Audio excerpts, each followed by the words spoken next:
This is brought to you by WUNC Music. Bull City in the Basement presents Gift and Gab. What's happening, people? I'm DJ Who for the crew. Some of you know me as Alan. I have another special guest with me in the building, the one and only Darnell Showcase Taylor. What's happening? What's happening, my brother? What's happening? What's up, y'all? Honored to be here, man. Man, I feel like I'm blushing purple right now. Man, come on. It's really great to have you in the building right now. Thank you, brother. Man, you're a well-respected artist in North Carolina and outside of North Carolina. You have a track record that's like remarkable. Wow, thank you, man. You inspire a lot of people, and here on Gift and Gab, we want to highlight those people, and we want to give you your roses, man. We want to give you your flowers. Thank you, brother. Thank you. And also, this is Gift and Gab, so we're gonna do a lot of talking. Hey, let's do it. I love talking, man. I love learning. I love having conversation, and I love to also, spread the love too, man. You know what I mean? We always do that, even off camera, so of course. Every time I see you, I'm always trying to drop something on you, man, some science or something. You know what I mean? Or likewise. So it's an honor to be here, and thanks for having me. And I look forward to it, man. Hanging out with you tonight. Well, we're gonna hang, definitely. So I figured that it's a new platform. So There's a lot of people out there that know who you are. There's probably some people out there who may not know who you are. So we're gonna just start with the basics, and we're gonna get to know you and where you're from. So is it Moncure? Yeah, it's Moncure. I got it right. Yeah, you got it right, bro. And a lot of people don't realize it. It's literally on the other side of Durham. Really? Yeah, it's southeast of Durham, on the other side of Jordan Lake. So if you go out past the mall, South Point, it's literally down 751 across the way. So is it like a town or like a district or? I don't know, it's literally a town, man. Like, we have no stoplights. We have one post office, like 3 convenience stores. It's crazy. Like you drive through it, you blink. It's how they say you blink, you go through it. Like it's literally like that. Yo, that's crazy. But I mean, also it's not surprising, but this is North Carolina. I think we have like the largest amount of counties in the U.S. I want to say. Oh, really? I didn't know that. Yeah. Listen, correct me if I'm wrong out there. Don't judge me. But something I heard, I don't know for certain. But North Carolina does have a lot of like towns and cities. And, okay. So it's yeah, cool, they do. man. Yeah, it's a lot of rural towns and stuff. But yeah, that's where I'm from, man. Born and raised. I still represent it. Still have family there. Yeah. And I go back and visit, man. Shout out to Chatham County, Moncure, Lee County, all my people. You know what I mean? And that's one thing I've always taken pride in is I did it for my hometown, man. I wanted to be an inspiration for the rural kids. Yeah. You always hear about artists and stories with artists, like they always like, I came from an urban area or whatever, cities or whatever. But you never hear anything about rural kids. Yeah. You know what I mean? So that's why I want to be an inspiration to them in that regard, man. And hopefully come up with some type of program to give back to the rural areas, man. My hometown obviously being number one. And hopefully have a program that will go national, across the country or whatever, all the rural kids. So how connected were you with the Triangle? I guess you would say mainstream Triangle, like Raleigh, Chapel Hill, Durham, when you were growing up? Well, me growing up in Moncure, bro, I was a UNC fan, still is, you know what I mean? So Chapel Hill was like one of the main cities that we went to. So we hung out on Franklin Street and all that stuff, whatever. Durham, we came to Durham. I had family here, still do. So Durham was more so like come to visit family. Raleigh was like, we went to the state fair. You know what I mean? Apex and Cary was like you went shopping. We obviously don't have any stores, grocery stores or anything like that. So you had to go out in town in order to shop. So that's I've always frequented the Triangle because of those different situations. You know what I mean? Absolutely. Yeah. So let's talk about music. All right. Yeah. So let's get in it. Yeah. And it's obviously a lot to get into. So what got you into music? The love of guitar, man. Growing up in church, the normal story. I started off with piano lessons.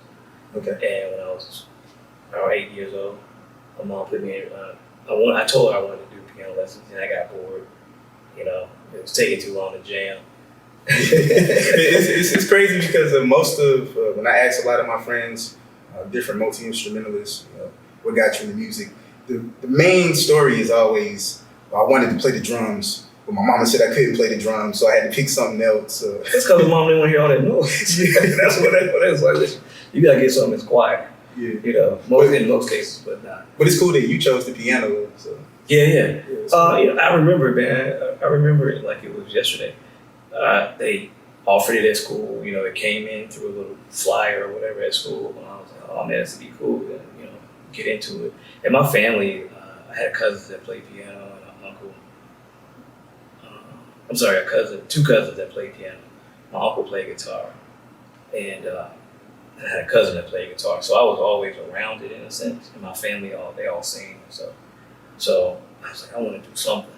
So I was like, I'll start with the piano. And maybe a few weeks in, I let it go. I regret it to this day, you know. But then after that, maybe 4 years later, I went with trombone in band. Really? Yeah. But I couldn't do the lip thing, you know. Now, I got a similar story. Like, I played trombone for a couple of seasons in marching band in high school. And it was the same thing. Saxophone was my main instrument at the time. Yeah. Like, it had this, it gave me this McDonald art with my lip. Yes. It was real nasty. Yeah, so, man, if I split my lip right there, I was like, nah, I can't do it. But I did play a few scales, so I learned a few scales. I remember the G note. And the only reason I remember G was because it was right where the tip of the bell. You had to like put... Yep, put your finger right where the bell. Yeah. That's all I remember, man. But I still have that trombone, actually. Or a trombone my uncle gave me. And more so a keepsake now than I am interested in playing it. But ironically, I played for a guy who plays trombone. Yeah. You know, an artist now. So, and then, so when I was 12, I got the itch for the guitar. I remember watching Prince on TV. It was Prince, and then I saw like Guns N' Roses, saw Slash. Yeah. You know what I mean? Doing his solo on American Music Awards and stuff like that. And I was like, yeah, I want to do that. What year was this? Oh man, you put me on the spot. Nah, it was that had to be like 91, 92. Oh, bro, you in the clear. Yeah, You in the clear right now. 91, 92. Yeah, I started. That's a good year for music. Oh man, see, listen, I don't take anything away from it, man. I'm proud of it. I'm 43, bro. I'm proud of it because like the era that I grew up in, I caught the end of the 70s, like all the funk music. Like I heard it in my house. You know, the soul music, all the Johnny Taylors, and Little Miltons. You know, B.B. King. I heard all that stuff, and I heard all the gospel music. You know, I remember they used to play the Commodores on every Sunday.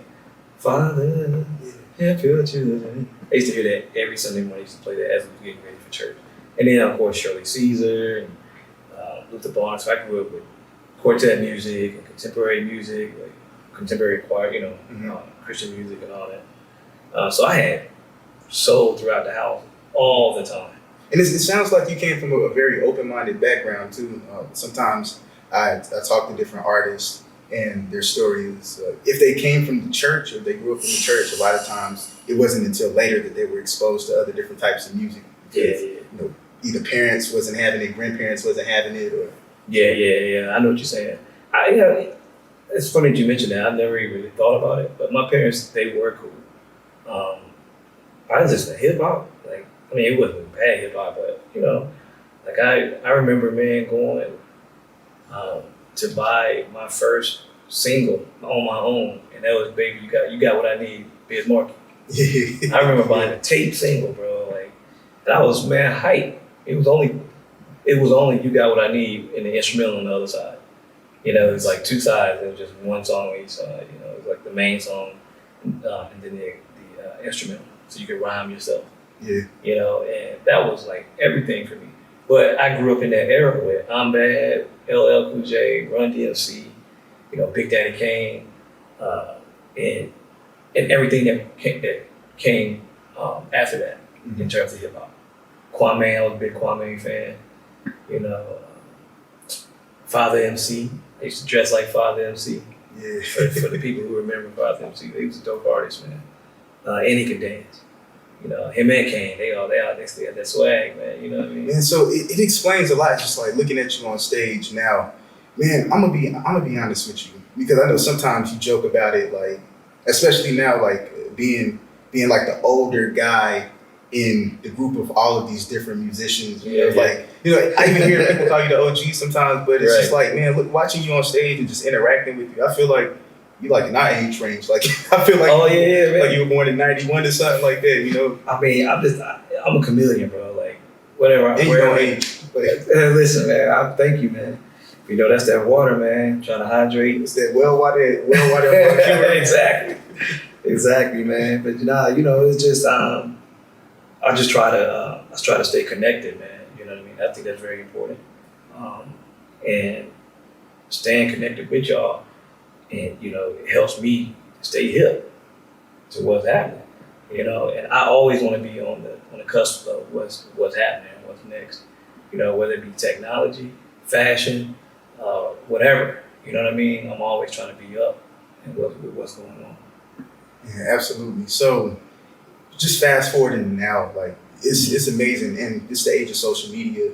So just watching your page and just seeing all these different people that you're working with, all these big stages, you know, anybody from Anthony Hamilton all the way to like Kitty Lattimore, all the way to Mumu Fresh. It's just like a crazy, and then you got gospel names in there too. You got people like Tasha Cobbs, and a lot of people don't know I played with Byron Cage too, man. I played with Byron Cage for a short time, like about 6 months, tour with him. This was during the I Will Bless the Lord, like when it was a big hit and stuff, and I played quartet music too. You know, I played with Darrell McFadden and Disciples out of New York. I was their guitar player for about 3-4 years. Played with Luther Barnes. You know, I was his guitar player. I used to fill in, do a lot of gigs with him. And, when I was 16 years old, man, I used to do a lot of fill-in dates for FC Barnes. You know, so people don't know that's the I'm coming up on the road song. People don't know right now, he's spitting history. This is history right here, y'all. Classics, man. So, all right, I got a question to ask you. So, at some point, there had to be like a point that you knew that you wanted to take guitar serious, or maybe something clicked in your head where, all right, I'm taking this serious now. Did you have any idea what type of platform you were going to be on, or did you envision it different from how it is now? Oh man, I envisioned it very different. Honestly, I wasn't thinking big enough. Like and what I mean by that is that when you're younger, you know, you just have the dream of like, I just want to gig, and if I can just gig on the weekends, that was my thing. Like I'll work during the week, I just want to be able to gig on the weekends, make the extra money, and just say I was out there doing it. And then it's like, as I started doing it more, it's like, wait a minute, like, no, I want to go and do this for real. Yeah. I want to really like play on some big stages. So it's kind of interesting, and for me, like I started off playing locally, of course, like anybody, but I started doing like the Southern Quartet thing, which I love to this day. I still love it, the music, and I'm inspired by it. So I got with a local artist, to your point, and from there, like that, like that's what gave me the bug, because she started traveling regionally, you know, and on the up and down the East Coast. So that kind of got me into it. Like I think I want to really do this for real. Yeah. But at a certain point, you know, you kind of hit a ceiling with certain genres and stuff like that, and I was like, I want to really see where I could go with this thing, you know, in terms of different artists and playing for, you know. I started off in gospel, so I was like, okay, what do I have to do to get to the pro quartet artist? So then I reached the pro quartet artist, and then I was like, okay, now I want to move into the contemporary artist that has a little more exposure and bigger stages. You know what I mean? So I moved from that to, that's when I left the Disciples. Well, I went from her to like the Darrell McFadden and the Disciples. Well, let me skip back. I started with her, with Mary Lowry, was her name, God rest her soul. Started with her, left her, started working with the Barnes, got a little exposure from that. And then I started working with Darrell McFadden and the Disciples. Recorded a couple of albums with them, I think. One album, recorded one. And we had a couple of hit songs off that album. So I was grateful to be a part of that. But then it was like, I wanted more. You know what I mean? So then I was like, I got the call to go do the Byron Cage thing. Mm-hmm. And that's where Kenny Leonard and I became friends. Man. Wow. Yeah, we've been friends. We started, man, we met each other like in 2005. So when you were tackling these different genres and these different networks, was it more so of you getting in the field, mastering that field, going to the next field, or was it so it wasn't like all at one time? Yeah, exactly. It was like I was getting the experience. Man, you like a ninja. But you know what I mean? Like, that's just how I am, man. Like I like to immerse myself in whatever it is, you know, and learn as much as I can. So all it does is prepares you for the next level. You know what I'm saying? In anything you're doing. So it's just like working at McDonald's. You know what I mean? You come in, you learn the operations in terms of mopping and cleaning up and how everything, you know, goes on the lower level. Then they move you up to fries and they move you up to the grill, and from there you move to cash register and you move to management. Yeah. You know what I'm saying? So take over the corporation. Then you take over the corporation. You got your own McDonald's at that point. But if you don't know how all those parts, working parts, you know, how they operate, how can you effectively run? You know, and that's how the kind of philosophy I guess adopted or the mindset I adopted when I was trying to help build my career. You know, when I was trying to build my career. You know, so hope I'm not rambling, man. No. This is all good. I was with the last thing you said actually had me thinking about the first time that I want to say I saw you when I moved to the area. This is probably about, I want to say it was about 2010, but I think there was a period where a few months before the new year, I was catching the train over here, and I had a few friends that were staying in the area. But the first time I saw you was at Zydeco. Yeah, Zydeco. I remember, man. I remember Marcus brought you in, man. He was like, "Yo, it was you and who else?" Man, it might have been the Zoo Crew homies at the time. It might have been Lance Scott, because this was 2010. Zoo Crew wasn't even a thing at that point, and I was hanging out with Lance a lot. Like he exposed me to the area. Okay, yeah. And then it's like hanging with Marcus, man. I met Marcus when I was 14. Yeah, I remember you was mad young, man, when you came through. I mean, you obviously had to be of age in order to get in at Zydeco's or whatever, but you know. Yeah, put that disclaimer on. You know what I'm saying? Like we wasn't sneaking him in there like that. But shout out to Antoine too, and the Zydeco's family, man. Like we missed them, man. Like that was our spot, bro. Man, when I think about it, honestly, you know, going to Central and getting that college experience and learning about the history of like the triangle, I noticed that in arts and humanities, there's a lot documented from like the early 1900s to about, I want to say, the late 80s as far as like music and culture. Mm-hmm. But I feel like it's a gray area when people start talking about the early 2000s. Yeah. And if I was to create my own timeline, I would call that time at Zydeco like an actual period for triangle music, like the Zydeco era. Yep, that was the spot. That was the training. That was ground zero. That's what I call it. It was ground zero. It trained us for everything that we're doing now. It trained. But going back to you, real quick before I get into that, I remember meeting you, and you came in, and one thing that impressed me about you was like, "Yo, I can get that for you, man. Let me." I was like, "No, I'm good." You remember that? You probably don't remember that. Man, I feel that sounds like something I would do, but I came up old school. I had an old school instructor, and he just talked to me about like all of his stories. Like he was hanging out with jazz legends. He used to tell me all them stories about how when cats wanted to be on, you know, they offer their hand. They extend their hand. But see, that's what let me know you were gonna be all right. And I was like, he's a good guy. I told Marcus that. I said, that guy right there, he's going far, man. Because you have a servant's heart, man. And that's the key. That's how I was before I started playing. I couldn't play nothing, but my cousin played drums and my other cousin played his father played keyboard. They both was my cousins, whatever. So they played in the local churches, and they were very involved with the choirs and stuff like that. So they would travel to different churches. So what I would do is I was their roadie. I just wanted to be around it. I would like, listen, let me go. I'll carry the gear. I didn't care. Yeah. I just wanted to be immersed in the culture and what was happening. I wanted to be in the room.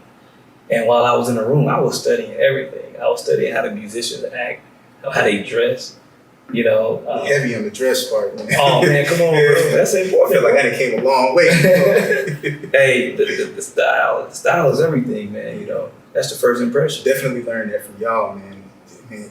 Yeah, like, you know, if you walk into the airport, man, you know, you look a certain way. You know what I mean? Like, I was always big on that. But yeah, so, but with you, man, I just remember that, like, meeting you, that's the one thing that stood out to me was like, you didn't mind serving. You know, so, like, and the people that are like that, they gonna learn, because I was like that. You know what I mean? And you're gonna take that, man, and you're gonna be all right. And look at you now, man. Hey, man. Look at him, boy. Look at him. You're doing it right now. Look at him. Gift the gab, you know? You know what I'm saying? Oh, man. All right, so we're talking about Zydeco's. I have a question. All right. And it's okay. Like, it's okay after I ask this question Oh. because we've made it now. You talked about the venue being a training ground for musicians. Are there any like fail moments, like epic fail moments that you can recall as a musician, you know, that humbled you or? Oh yeah, man. In anything terms of that stick out? Zydeco's or just in general? Yeah, maybe in general. Yeah, let's go for it in general. Oh my God, man, yes. Moments where I let nerves get in the way, you know, But what kind of nerves? just performance nerves, you know what I mean? Like, Okay. at home, I was ace ready, but got to the stage and everything started coming at you real time. People watching you, you know, I froze up, man. And that happened with me. I definitely had a moment, man, where I remember being on the stage and being at a big gig in New York City at a church, and just, you know, my shot was here, man, and I just failed, bro. Like, you know, I let the nerves and everything else, anxiety get out of my head, and it took the talent away. You know what I'm saying? And I just wanted to crawl up on a rock, bro. You know what I mean? Because it was all the musicians there, all the hype was there, and like, oh, let's see what this young guy, you know, this guy from North Carolina gonna do here in New York City. And, you know, they didn't hold no punches on me, man. So, but it made me better. It made me who I am now. Now I go to New York now, I'd be like, who won? You know what I'm saying? Like, in terms of confidence. Yeah. So that was one of the best, worst things that could happen for me in that regard. And then I had another. You make mistakes all the time, man. For sure. You know, I've had a few blips or whatever, just brain farts, man. You know what I'm saying? Yeah. Like, just don't remember, man. It's like, you know what? Chalk it up to my head, man. But over time, you know, it's really about just being focused and being tapped in more than anything. Yeah. This is so much knowledge right now. Oh, man. I'm overwhelmed, man. Come on, bro. It's trying to make me feel like I know what I'm talking about. I mean, well, if you don't know what you're talking about, you're doing a good job faking it, at least. Man, listen. Again, man, I'm not telling you anything it's nothing I'm making up. It's literally, I lived it. You know, I've been doing this since like 94, 95. So, you know, day in, day out, all those years, man, it's like, if you don't know by then, something wrong. Yeah, I feel that. Also, I think what's really cool about your story and your career path, I see you doing all of this stuff like on tours, like going all around the world, but you still manage to have a mark in the local scene. You know, and I think that's something I really admire. You know, you were talking about Moncure and just being connected to your home. I think that's really important for not only us as artists, but us as people, as family men, family women. Right, you know, it's very important to stay connected, and I see you doing that. Do you ever? Is it intentional like that, or is it just natural to you? It's natural. Like, I'm not fronting on social media. You know, like, I'm not from that school. You know what I mean? So for me, it's all about just doing what I do, man. Excuse me. Like, I don't know. I've never even paid attention to it until you brought it to my attention. It's just I post, and I feel like that's what people buy into. You know, they want to buy into the real you. Yeah. You know what I mean? That's the only thing I know how to be, man. That's just my personality. People tell you all the time, like, Marcus will tell you, like, Showcase gonna tell you what's on his mind, whether you like it or not. But at least you gonna know where I'm coming from. You know what I mean? And that's how I like people to be with me. Just be a straight shooter. Don't beat around the bush. Tell me what it is. I'm either gonna get mad or I'm gonna deal with it, you know what I'm saying? Whatever the case is. So that's just how I am in terms of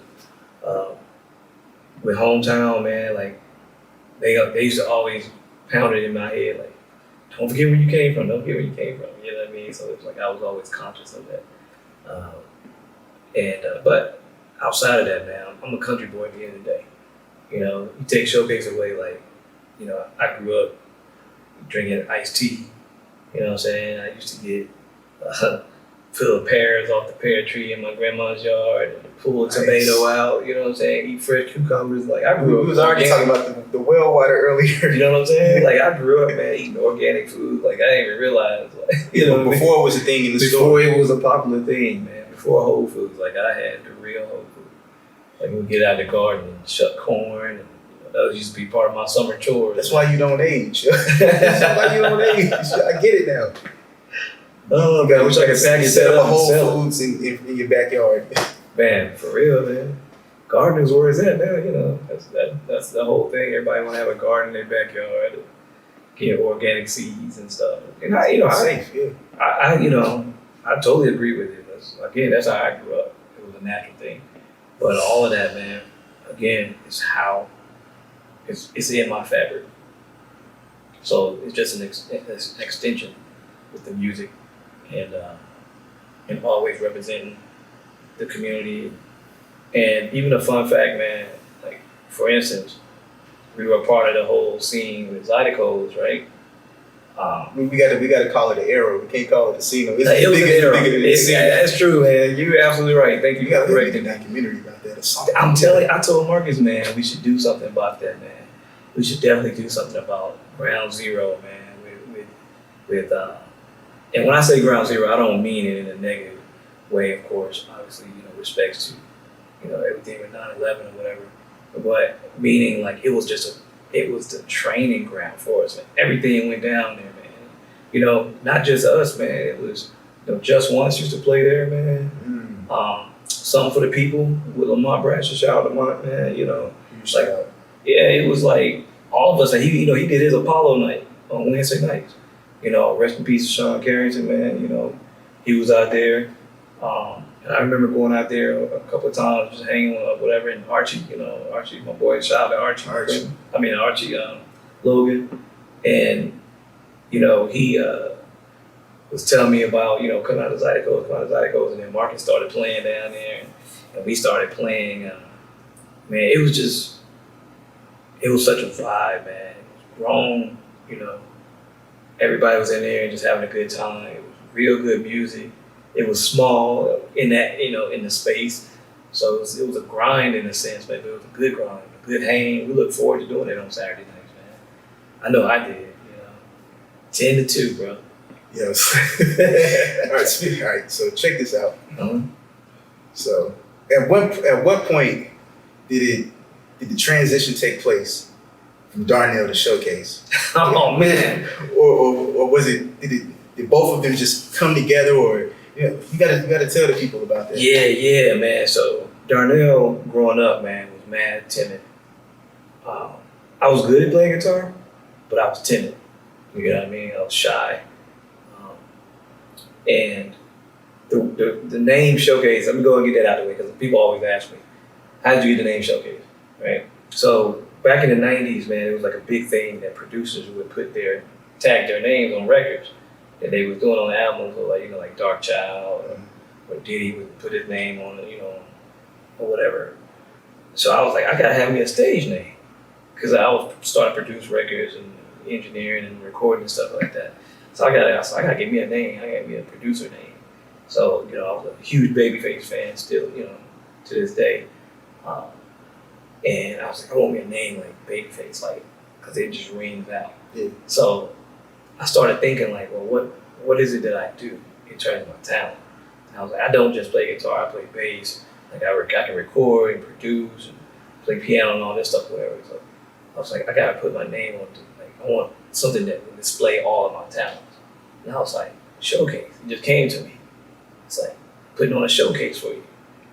You know what I mean? Because it's not just one thing. And so that's how I got the name. And that was probably around 97, 98. Yeah, that's a bold move. Normally it's like, yeah, such and such name me this. Nah, I named myself this because I am this. Yeah, like That's real. That's how it came up, That's man. real. And then from there, that showcase, man, probably really started taking flight like 05, 06. I was really starting to come into myself, like really know who I am. And I grew my hair out. Like I used to have a low cut or whatever. I had that for years.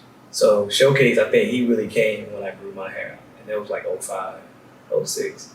You know, it was like yours. Then I had a big, the afro, the curly fro, and that's what everybody became to know me, as is that showcase.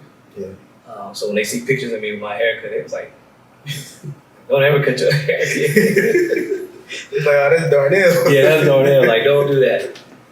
But yeah, man. So from there, man, it's, you know how it is. Like you start. I committed fully, and once I committed, it was in. Then me and Marcus started feeding off each other, man. And you know how crazy he is. That guy. No, that's my man right there. All day. I got a story about the first time I hung around Marcus. Well, he actually invited me to chill with him for a whole day. Yeah. It was one day, it's like Saturday. He had like 5 gigs. Wow. Like on the same day. And I'm just sitting, and they were all in different little towns and cities and venues. And I remember just that whole day I rode in, I was in the passenger seat. And I went, anybody that knows me knows I'm like a sleeper. I'm like, what's the condition where you just have uncontrollable sleep, like narcolepsy or something like that? You Like, just sleep all the time. I might be on the cusp of that, but I remember I would just doze off and wake up and we'd be in a different town. He'd be like, hey man, you ready? You ready? It's like, ready for what? The gig. Yeah. I mean, that's one thing I noticed about not only him, and huge shout out to Marcus Anderson. Yeah, all day. Always doing this thing. I put y'all in the same echelon of hard workers, of like real gentlemen, of cultivators. You all care about your craft. I put a lot of respect on y'all's names, and it's amazing to see you do what you do. Do you have any words that you can give to any of the artists out here coming from smaller towns, coming from the South, or maybe even coming from the Triangle that they have aspirations of making it big and playing on these stages? Yeah. The biggest thing, man, is, believe in yourself. Study your craft, for sure. Definitely do that. But just be confident in yourself, because there's a lot of people here that don't necessarily have the talent like we may have, but they have the confidence to pull it off. And that's really what sells it. So just doing that, like just really believing in yourself. Because now it doesn't matter where you come from. Because you could just put your phone up while you're singing and playing or whatever you're doing and record yourself and post it online and get discovered. I was gonna say, it's just people that's like bathroom famous that like Man, post content in their listen, bathroom. with no album, bro. Yeah. It's crazy. I mean, I love it though, but I came from a different era. Like, man, just to even try to get a demo package of it was expensive. Trying to raise money for that type of stuff. So that's probably my biggest thing is just knowing your craft. And for the musicians that want to tour, you gotta learn how to be a people person. Like you gotta know how to get along with other people and really know how to kick it and be in a room, but not be in a room necessarily all the time. Like what I mean by that, like I said, I'm a chameleon. Like I know how to go in a room and just chill and meet people for the first time and come out with all the friends, because I just know how to move in a room. And a lot of times you have a lot of musicians or artists that just don't know how to move in those rooms when they end up when they start to kind of get into a room where there's important people or whatever the case may be. They may talk too much, they may not talk enough. You know what I'm saying? Or they might just be loud when it should be. You gotta know how to read the room. You know what I'm saying? And that's in any situation. It's not just in the music, But definitely know how to be a people person, how to get along with people. Because if you tour with somebody, like say for instance, you touring with an artist, you with that artist, the show typically is only a 90-minute show most of the time, right? 90. Um, so that's an hour and a half. And then you might have a sound check where you will have a sound check. That sound check might be an hour, 2 hours. So honestly, out of the day, you're only working 4 to 5 hours, right? So the rest of those hours, you're with people. You're in close proximity. You gotta be able to get along with these folks, man. Like, you get on somebody's nerves for 17 plus hours, like they gonna be like, they gotta go. They just get on my nerves, like I don't even care how talented they are. Because they just can't deal with you. Like it's already stressful enough just being away from home, family, all that kind of stuff. And you're traveling. And so then when you gotta like the people that you're working with. So I always encourage people like, just work on that. It's like they become your family. They do. They do, man. So social skills is very important. You know, I feel like we've lost it in this time, man, because everybody, they meet indirectly via DM or, you know, through comments or whatever, and videos. But no, it's very rare nowadays that we shake hands and meet a stranger and strike up a conversation. Man, I have trust issues when it comes to social media. I think everybody's spam. Everybody hit me up. Like, I think everybody's spam. So you definitely got to sift them out. Yeah. So I tell people all the time, like, listen, if you're reaching out to me, social media, just be real patient. I just don't want any sketchy stuff to go down. I dig it. Totally, man. I totally dig it. You got to hit me with a childhood memory or something. Like, yo, you remember me? Yeah. We was at the playground. Exactly. Again, but that's like I was saying before, we got to adapt to that. Yeah. You know, we were talking earlier, man. It's just, that's the new wave, man. And, if you want to stay connected, man, it's just one of those things you got to do. So, but man, like, thank you for having me on here. I just want to say that, man. Shout out to you, man, and Catherine, man, for having me on this platform. Like I was telling you when I was coming in, like I didn't really think about what I'm doing in terms of how it impacts others until you sit down and actually have to talk about it. Because in my mind, I'm nowhere where I want to be yet, you know. And I've been blessed to do a few things, but I'm still like, there's still another level that I feel like I haven't reached yet. Yeah, I mean, that's the whole concept for Gift and Gab. You know, being here 10 plus years has been amazing. I've met so many people, and I've also seen this area just change, you know, tremendously. Not just with buildings and structures, but also with people. You know, the culture is always changing, it's moving. It's like a chameleon. So it's important that we preserve the legacies of so many people that have paved the way, because I wouldn't be on this platform right now if it wasn't for words that you may have shared with me like 7 years ago. Yeah. You know, just and it's that you know, it's that sensitive of a thing. You know, there could literally be like one sentence that you may have told me, and it might have just changed the trajectory for what my future looks like. Absolutely. I agree to that. That's happened to me. So I totally get it, man. I'm proud of you though, man. I really am. Everything that you've accomplished, and this is just beginning for you and your family, man. So I'm a supporter. You always got my support, man. You know, this is awesome. And being able to talk and just keep it real, you know, and just give this knowledge. This is the stuff I was looking for back in the day, and now it's everywhere. Like you get information, interviews. You can get interviews with anybody that you admire. You know, so the fact that you're doing this, man, is important. It means a lot. And you know, just talking about Zydeco's, it's like, wow, that was an era. You know, not only that, Zydeco's was right down the street with Zydeco. I mean, BU. You know, shout out to Dorian Bolden. You know, Marcus and I played a gig for Dorian right next door here on the corner. He was raising money for that BU Cafe down there, the very first one. Wow. We played that night for the investors. The stage was in front of the window. When the stage was in front of the window, before he even got there, BU was up on a board, like it was a sketch, like an architectural sketch with the drawings and all of that. It wasn't even in existence yet, and we played that ceremony for him to raise money with the investors and stuff like that. Wow. You know what I mean? So like that's how connected we are with Dorian. That's how connected I am with Main Street here in Durham. You know, that was back in 2009, I believe it was.